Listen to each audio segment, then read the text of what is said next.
गीता सार। आपने महसूस किया होगा कि जो लोग अच्छे कर्म करते हैं वो परेशान रहते हैं, वहीं जो बुरे कर्म करते हैं वो खुशी से रह रहे होते हैं। अच्छे कर्म करने वाले परेशान होते हैं कि आखिर उन्हें इतनी परीक्षा क्यों देनी पड़ रही है, जबकि जो अधर्म की राह में है वो खुश हैं और जिंदगी का लुत्फ उठा रहे हैं। अगर आपके मन में भी ये सवाल आया है तो आज हम आपको इसका जवाब देंगे। ये जवाब वो है जो भगवत गीता में लिखा है और श्री कृष्ण ने अर्जुन को दिया था।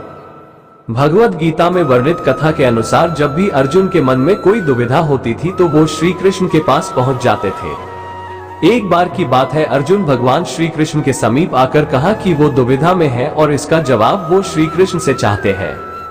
श्री कृष्ण ने पूछा कि क्या सवाल है। अर्जुन ने कहा, मुझे ये जानना है कि अच्छे लोगों के साथ हमेशा बुरा ही क्यों होता है, वहीं बुरे लोग खुशहाल दिखते हैं।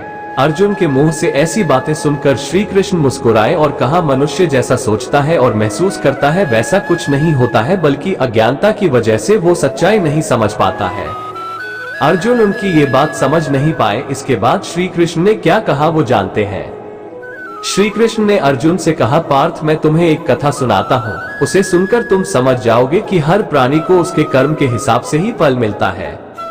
प्रकृति हर किसी को अपनी राह चुनने का मौका देती है। अब वो मनुष्य की इच्छा पर निर्भर करता है कि उसे धर्म की राह चुननी है या अधर्म की। कथा शुरू करते हुए श्री कृष्ण ने कहा, एक नगर में दो पुरुष रहा करते थे। एक पुरुष व्यापारी था जिसके जीवन में धर्म की बहुत महत्ता थी। वो पूजा पाठ में यकीन रखता था। वो हर रोज मंदिर जाता था और दान धर्म भी करता था और हर रोज भगवान की पूजा करता था। वहीं दूसरा पुरुष बिल्कुल विपरीत था। वो हर रोज मंदिर तो जाता था लेकिन पूजा करने नहीं, बल्कि मंदिर के बाहर से जूते चप्पल चुराने। उसे दान और धर्म से कोई लेना देना नहीं था। समय बीतता गया और एक दिन बहुत जोर की बारिश हो रही थी। इस वजह से मंदिर में पुजारी के अलावा कोई नहीं था। ये बात जब दूसरे पुरुष को पता चली तो उसने कहा कि ये सही मौका है मंदिर का धन चुराने का। पंडित से नजर बचाकर उसने मंदिर का सारा धन चुरा लिया। उसी समय धर्म कर्म में विश्वास रखने वाला व्यक्ति भी मंदिर पहुंचा। दुर्भाग्य से मंदिर के पुजारी ने उसे ही चोर समझ लिया और चिल्लाने लगे। वहां लोग एकत्र हो गए और उसे बहुत मारा। किसी तरह वो बचते बचाते वहां से निकला तो दुर्भाग्य ने उसका साथ वहां भी नहीं छोड़ा।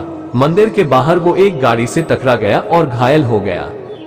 फिर वो व्यापारी लंगड़ाते हुए घर जाने लगा तो रास्ते में उसकी मुलाकात उस पुरुष से हुई जिसने मंदिर से धन चुराया था।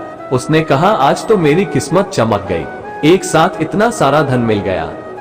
ये सब देखकर उसे बहुत बुरा लगा और उसने अपने घर से भगवान की सारी तस्वीरें निकाल दी। कुछ सालों बाद दोनों की पुरुषों की मृत्यु हो गई।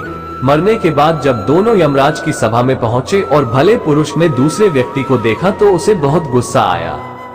उसने क्रोधित होकर यमराज से पूछ ही लिया, मैं तो हमेशा अच्छे कर्म करता था, दान में विश्वास रखता था, उसके बदले जीवन भर मुझे अपमान और दर्द ही मिला और इस व्यक्ति को नोटों से भरी पोटली। आखिर ऐसा भेदभाव क्यों? इस पर यमराज ने कहा, पुत्र तुम गलत समझ रहे हो। जिस दिन तुम्हारी गाड़ी से टक्कर हुई थी वो दिन तुम्हारे जीवन का आखिरी दिन था, परंतु तुम्हारे अच्छे कर्मों की वजह से तुम्हारी मौत सिर्फ एक छोटी से चोट में बदल गई। तुम इस दुष्ट व्यक्ति के बारे में जानना चाहते हो? दरअसल इसके भाग्य में राजयोग था, मगर इसके कुकर्मों और अधर्म की वजह से वो सिर्फ एक छोटी सी धन की पोटली में बदल गया। कथा सुनाने के बाद श्री कृष्ण अर्जुन से कहते हैं, पार्थ क्या अब तुम्हें तुम्हारे सवाल का जवाब मिल गया?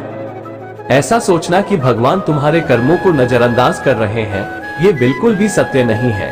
भगवान हमें कब क्या किस रूप में दे रहा है मनुष्य को समझ में नहीं आता है, मगर आप अच्छे कर्म करते रहें तो भगवान की कृपा हमेशा बनी रहती है।